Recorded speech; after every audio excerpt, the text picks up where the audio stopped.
यहां पर इस कार्यक्रम में अब आइए बात करते हैं ब्लेंडिंग की। दरअसल क्या है कि आप ये समझ लीजिए कि अभी एक दौर चला है जिसमें ब्लेंडिंग की बात बहुत हो रही है कि इस चीज को इसमें ब्लेंडिंग करवा दो, उसको इसमें ब्लेंडिंग करवा दो, है ना।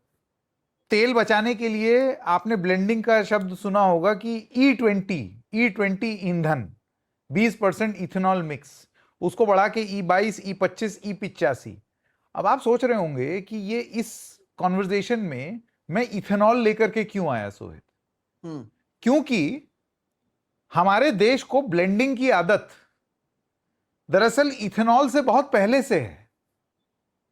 आयाराम गयाराम पॉलिटिक्स और सत्ता में ब्लेंडिंग का तरीका था, जिसमें विपक्ष की ब्लेंडिंग सत्ता में हो जाती थी। और अब यह सरकार जैसे कि E20 पेट्रोल को बढ़ा करके E85 करना चाह रही है, उसी तरीके से सत्तारूढ़ दल अपना 2/3 बहुमत बनाने के लिए विपक्ष की ब्लेंडिंग और ज्यादा बढ़ा रही है। कुछ आंकड़े आपको दिखाते हैं, यहां पर स्क्रीन पर अभी आएंगे। ये देखिए, कॉन्स्टिट्यूशनल अमेंडमेंट बिल जब आया था सोहित अप्रैल में, तो सरकार 298 बिल्स लोगों ने, एमपीज ने उसमें फैसला लिया।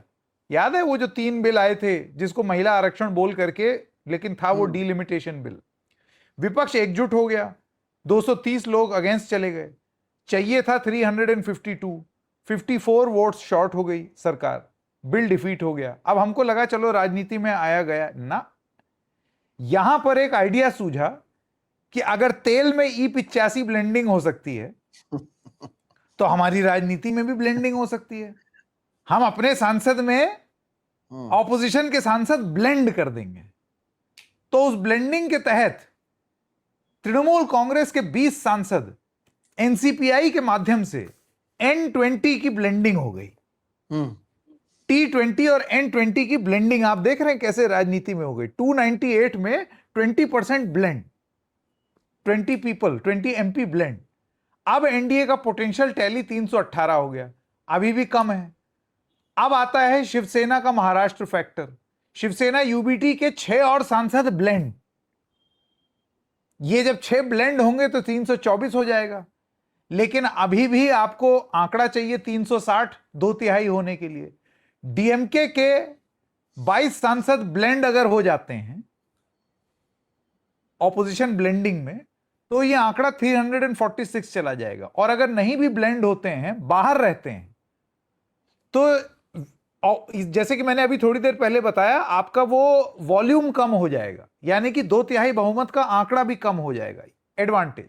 अभी भी ब्लेंडिंग के लिए 14 सांसद और चाहिए सोहित। ये देखिए, 540 है लोकसभा की स्ट्रेंथ, 360 है 2/3 बहुमत का आंकड़ा। प्रोजेक्शन 346 का है अगर ये ब्लेंडिंग सक्रिय हो जाती है। अभी भी 14 सांसद कम है। तो ये कहां से ब्लेंड होकर के आएंगे सोहित? क्या ये सपा से आएंगे या ये कांग्रेस से टूट के आएंगे? ये कहां से आएंगे? और कहीं ऐसा ना हो कि जितना चाहिए नहीं उससे ज्यादा ब्लेंड हो जाए, कहीं सही में अब की बार 400 पार हो जाए ब्लेंडिंग कर करके। तो हमारे देश में सोहित ब्लेंडिंग का एक इतिहास है। हम लोग ब्लेंडिंग प्रधान देश है। फ्लेक्स फ्यूल तो आ जाया है, फ्लेक्स गवर्नमेंट तो इस देश में सदियों से चल रही है। और तो और आप और मेरे जीवन में भी ब्लेंडिंग बहुत चलती है सोहित। आप जानते हैं, आप जो दूध पीते हैं वो W50 मिल्क होता है, 50% पानी ब्लेंडिंग, वाटर ब्लेंडिंग। आप जो घी खाते हैं, अभी हमारे उजाला में एक खबर आई सोहित, उसमें घी में 25% पशु चर्बी यानी कि एनिमल फैट जो होता है उसकी ब्लेंडिंग थी। सोचिए, A25 घी आप खा रहे हैं। इसके अलावा लाल मिर्ची का जो पाउडर है उसमें 40% ब्रिक पाउडर की ब्लेंडिंग होती है, यानी कि लाल मिर्च पाउडर में B40 ब्लेंडिंग। आपका हल्दी पाउडर में क्रोमेट पाउडर मिक्स होता है 25%। ये सब FSSAI के डेटा हैं, यानी कि C25 मिक्स हल्दी। आपके पनीर में पाम ऑयल 20% मिला, यानी कि P20 ब्लेंडिंग। पनीर में स्टार्च होता है 15 ग्राम, यानी कि S15 ब्लेंडिंग। तो साहब ब्लेंडिंग से तो इस देश का पुराना नाता है। सिर्फ फ्यूल थोड़ी, आपकी सरकार ब्लेंडिंग से चल रही है। आप और मैं जो खाना खा रहे हैं, flex government, flex fuel, flex food, हम लोग ब्लेंडिंग प्रधान देश हो गए हैं सोहे। हमारी सरकारें ब्लेंडिंग, हमारा खाना ब्लेंडिंग, हमारा ईंधन ब्लेंडिंग। यही बिल्कुल। और ये हकीकत है। बहुत बहुत अच्छे से आपने बताया कि इथेनॉल E85 तक पहुंच जाएगा। इंजन बर्बाद हो या ना हो, आपकी गाड़ी बर्बाद हो या ना हो, आपका पिकअप बर्बाद हो या ना हो, आपकी माइलेज बर्बाद हो या ना हो, फायदा किसी एक को होना जरूरी है। पनीर में अगर घोटाला हो रहा है, मिर्ची में, लाल मिर्च में घोटाला हो रहा है, घी में घोटाला हो रहा है, आपको नुकसान होगा, आपके पेट को नुकसान होगा, आपके सेहत को नुकसान होगा। साहब को फायदा पहुंचना जरूरी है। तो गाड़ी को नुकसान होगा तो चल जाएगा, देश को नुकसान होगा तो चल जाएगा, ब्लेंडिंग के जरिए साहब को कैसे फायदा पहुंचे ये देखना जरूरी है। तो ऐसे में जो संकेत आप कह रहे हैं वही बात यहां पर है कि ये ब्लेंडिंग कब तक चलेगा। मेरा अगला सवाल वही है कि ये ब्लेंडिंग को रोकना, जैसे खाने पीने का ब्लेंडिंग को रोकने का काम अगर FSSAI का है, तो ऐसे में यहाँ पर भी ये जो ब्लेंड होते हैं दिन रात, उन्हें रोकेगा कौन? Who will bell the cat is the biggest question, कि ये काम करेगा कौन? ये ब्लेंडिंग FSSAI कौन है यहाँ पर? Who will bell the cat नहीं हो रहा, Who will blend the cat। अब कैट भी ब्लेंड है भैया, बिल्कुल। सब ब्लेंड ही ब्लेंड है। तो कौन करेगा संकेत? ये किसका काम है? आप और अदालत का काम मैं है? अब किसका काम इस है? चीज के लिए तैयार हो जाएं कि आप और मैं कुछ भी करेंगे तो उसके बाद रूल्स हो जाएंगे बेंड, नेता हो जाएंगे ब्लेंड, और जनता रहेगी ब्लाइंड। ये हकीकत है। सॉरी, वो देखिए डैड जोक्स की मेरी बड़ी पुरानी आदत है, तो मैंने मन में आ रहा था तो मैंने बोल दिया। नहीं नहीं, अच्छा ही जोक था संकेत। लेकिन यहाँ पर आप, हम हंस हंस कर ये डेमोक्रेसी की जो बर्बादी है वो कब तक होते हुए देखेंगे संकेत। अब आप देखिए, जब 2024 में चुनाव हुआ था और ये माना जा रहा था कि नरेंद्र मोदी को कम क्यों वोट मिले, तो महाराष्ट्र में बीजेपी का ये कहना है कि विपक्ष ने ये कह दिया कि अगर बीजेपी सत्ता में आती है, संविधान बदल देंगे, देश खतरे में आ जाएगा। 2024 में इसलिए उनके खिलाफ वोटिंग हुआ, ये उनका कहना है। 2026 में तो आप खुद साबित कर रहे हैं कि जो संविधान है, जो नियम है, कानून है, आपको कोई फर्क नहीं पड़ता, आप करते जा रहे हैं अपने हिसाब से। यानी 2024 के विपक्ष को क्या आप सच साबित कर रहे हैं? ये भी एक बहुत बड़ा सवाल है। अब ये ब्लेंडिंग आगे कहां तक पहुंचेगा? मैं तो ये भी सुन रहा हूं कि ये BMC के जो पार्षद चुनकर आए हैं, कॉर्पोरेटर चुनकर आए हैं, वहां तक की इनकी तैयारी है। यानी ये मराठी में एक शब्द होता है भस्म्या, क्या होता है कि किसी को इतना भूख लगा है कि जितना चीज आप दे दे सब कुछ खा लेंगे। तो ये भस्म्या रोल में जो आ गई है भारतीय जनता पार्टी और एकनाथ शिंदे, इसका अंत कब होगा ये भी देखना बहुत जरूरी होगा। क्योंकि अगर ये ऐसा ही चलता रहा तो संकेत, आप क्यों वोट दे रहे हैं, मैं क्यों वोट दे रहा हूं, हम यहाँ पर बात करते हैं ये ब्लेंडिंग हो गई, वो ब्लेंडिंग हो गई, हम लोगों के मुद्दे उठा रहे हैं, हम पेट्रोल के मुद्दे उठाते हैं, हम महंगाई बेरोजगारी के मुद्दे उठाते हैं। हो सकता है जनता को इससे फर्क पड़े, लेकिन आप अपने आप को एक्सप्रेस करते हैं वोटिंग के जरिए। अब आपका वोट का ही वैल्यू खत्म कर दिया गया है। अब आप बताइए ना ही जो ईवीएम के घोटाले की बात आती है उसकी इन्हें चिंता करने की जरूरत, ना ही लाड़की बहन की तरह लोगों को 1500 रुपए देने की जरूरत, ना ही इन्हें कोई अच्छी स्कीम्स लाने की जरूरत, ना ही किसानों के कर्ज को एक तरीके से कैसे कम किया जाए या किसान आत्महत्या को रोका जाए, इस पर प्लानिंग करने की जरूरत। सिर्फ एक प्लानिंग करना है, एक फैंसी ऑपरेशन का नाम रखना है, टीवी मीडिया को अपने जेब में रखना है और कैसे एमपीज को खरीदने के लिए फंड रखना है, इतनी ही तैयारी करनी है। अब ये तो मुझे आप बताइए ना, ये मैं बहुत सीरियसली कहता हूं कि ये सारी चीजें उद्योगपति भी देख रहे हैं। उन्हें पता है कि भाई जब ये पैसे पर बिक जाते हैं, क्यों ना हम पॉलिटिक्स हमारे ही हाथ में ले लें। कल किसी को अपने को डमी प्राइम मिनिस्टर बनाने से अच्छा खुद ही बन जाए। और जो नियम कानून बनाने हैं इस देश में, वैसे भी मुझे जैसे चाहिए वो बन ही रहे हैं। आप खा ही रहे हैं, आप गन्ने का रस डाल ही रहे हैं अपने गाड़ी में। कल गुड़ कभी निकल जाएगा आपके इसमें से, तो आप चिंता मत कीजिएगा कि गन्ने का रस आप जा ही रहा है, जब इथेनॉल जा ही रहा है तो कल किसी दिन गुड़ भी बन जाएगा।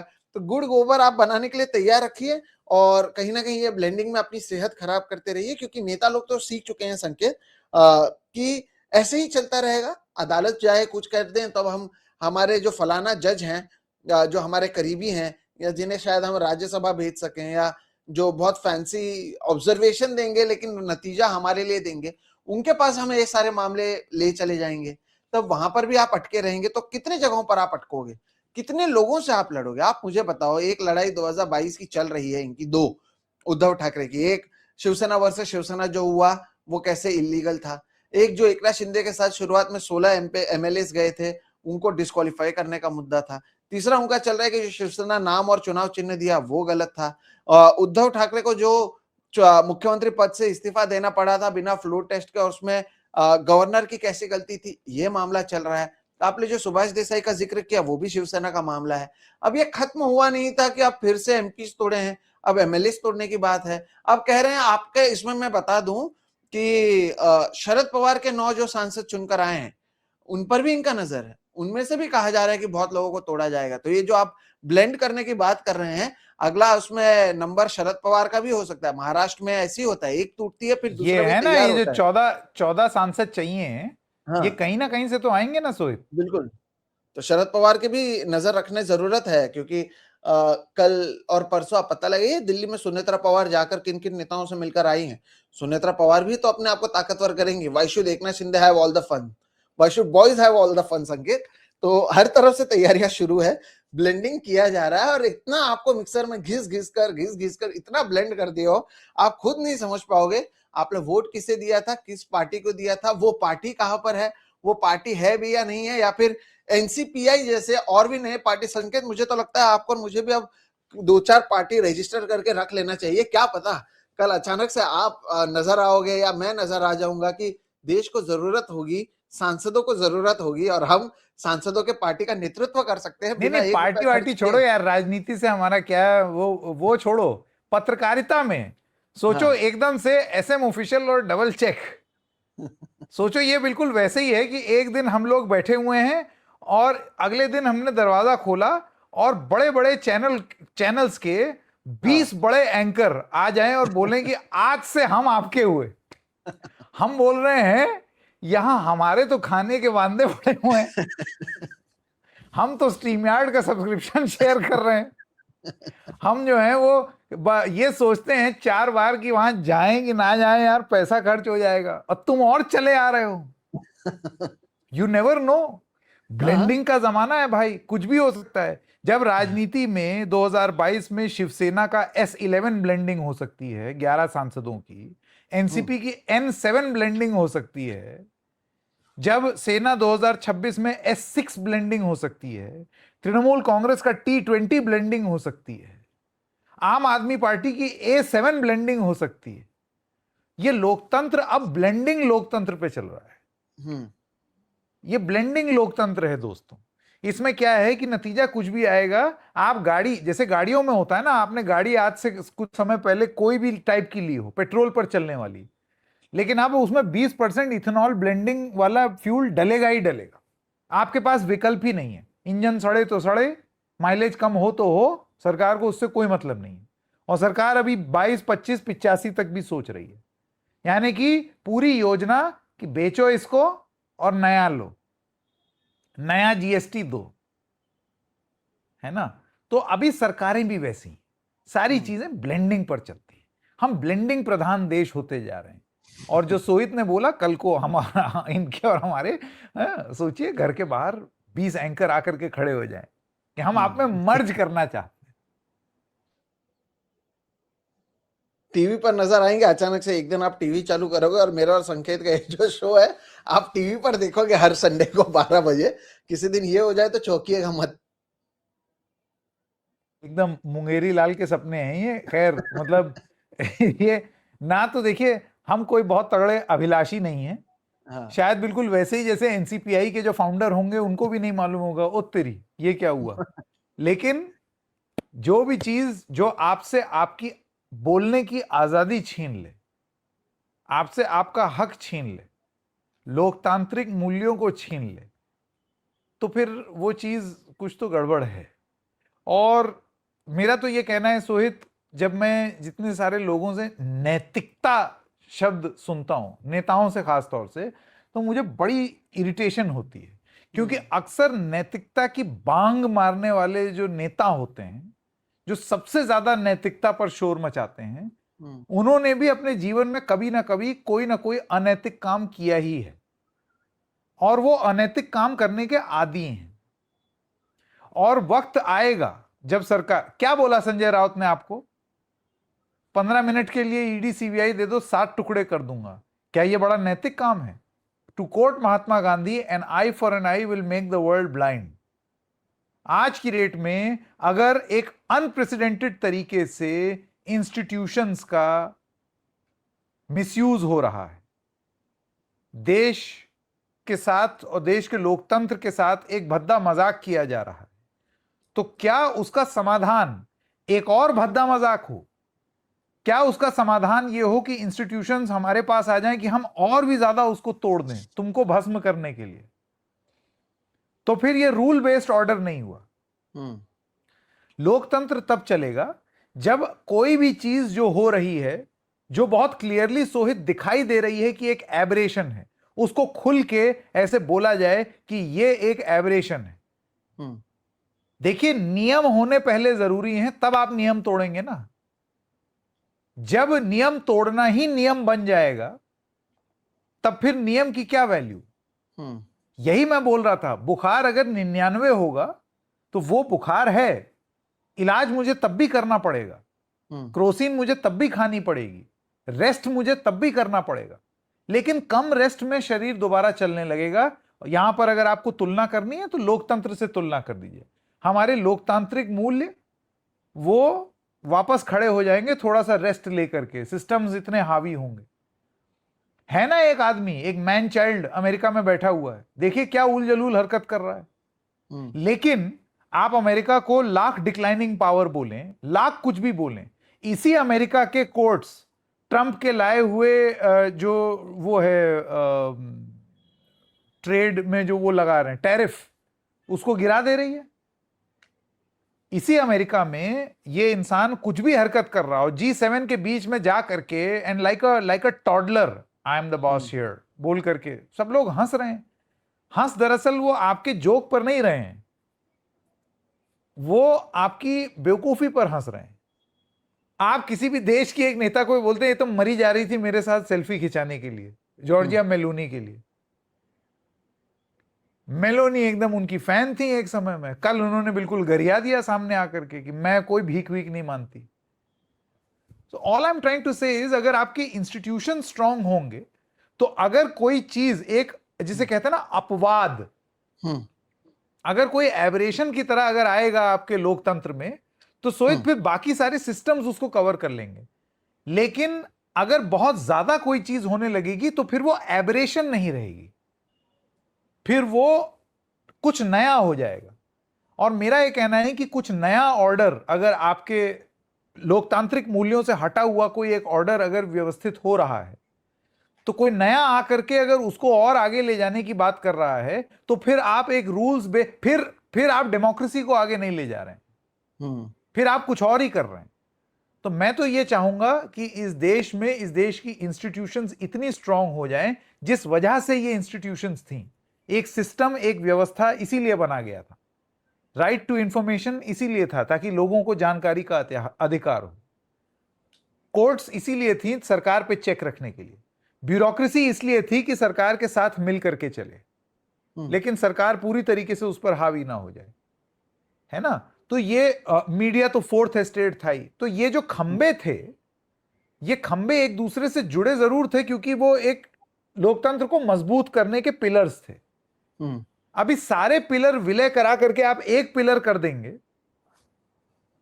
ना, तो फिर वो बात बनेगी नहीं। और आप समझेंगे एक मोटा पिलर हो जाए, उसके ऊपर मैं एक 64 लेन का हाईवे बना दूं, नहीं होगा, नहीं होगा, झूल जाएगा पुल, बिहार के पुल की तरह जैसे वो गिर गया यूं। So that is the thing. अब लोकतंत्र को आपको अगर आगे बढ़ाना है तो हमको, I know it is sounding a little preachy, मैं वो करना भी नहीं चाहता क्योंकि मैं कौन होता हूं ये सब चीजें बोलने वाला। मुझे ऐसे लगता है कि आपको अगर चीजों को ठीक करना है ना, तो फिर आपको वापस इंस्टीट्यूशंस की स्ट्रेंथ में बात करना शुरू करना पड़ेगा, ना कि ये कि हम आएंगे तो हम और ज्यादा दुरुपयोग कर देंगे। Eye for an eye makes the world blind, फिर तो गुड बाय डेमोक्रेसी। बिल्कुल। मुझे लगता है यही मेरी तरफ से भी संकेत बॉटम लाइन होगा कि कहीं ना कहीं इसे कब तो रोकना ही पड़ेगा। ये पागलपन का कोई तो अंत होना चाहिए, पागलपन कहीं पर तो जाकर ये रुक जाना चाहिए, इसकी कोई एक सीमा होनी चाहिए। वो कब आएगी वो देखना जरूरी होगा। और उसके बाद जब दूसरी साइड को पावर मिलता है, जो आप शायद ऑप्रेस है, ऑप्रेस अगर ऑप्रेसर बनेगा तब आपने दूसरे से क्या सीखा है। ऐसे में आगे जाकर क्या होगा पता नहीं, लेकिन अभी जो ऑप्रेसर है वो दिन रात कैसे इस देश की डेमोक्रेसी को ऑप्रेस कर रहा है, ये समझ में आता है कि कैसे आप अपने ताकत के लिए, अपने आप को सत्ता में बनाने के लिए जनता के वर्डिक्ट को मानने को तैयार नहीं है। दुनिया में जाकर आप अलग अलग देश के लोगों से मिलकर हंसते हुए बात करते हैं, अपने आप को वर्ल्ड्स लार्जेस्ट डेमोक्रेसी बताते हैं, लेकिन सवाल यहां पर यही है कि क्या आप वाकई वर्ल्ड्स लार्जेस्ट डेमोक्रेसी हैं?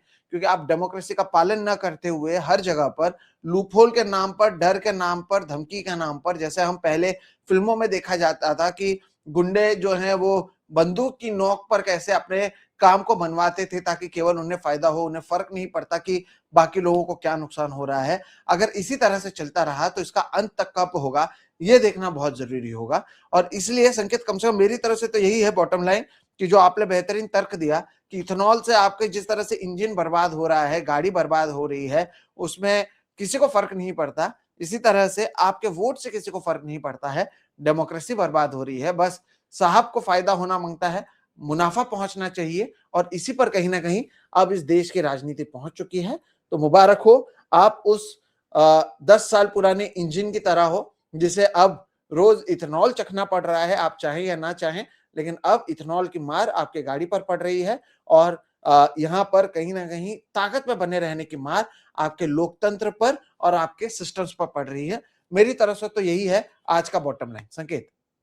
बिल्कुल, और मेरा बॉटम लाइन है ब्लेंडिंग। ब्लेंडिंग, बस आप ये जान लीजिए, अपने इर्द गिर्द देखिए और आप हैरान हो जाएंगे जब आप अपने इर्द गिर्द देखने लगेंगे कि आप कितने ब्लेंडिंग के आदी हैं। इसी वजह से तो आप हल्ला नहीं काट रहे हैं। बॉटम लाइन यही है।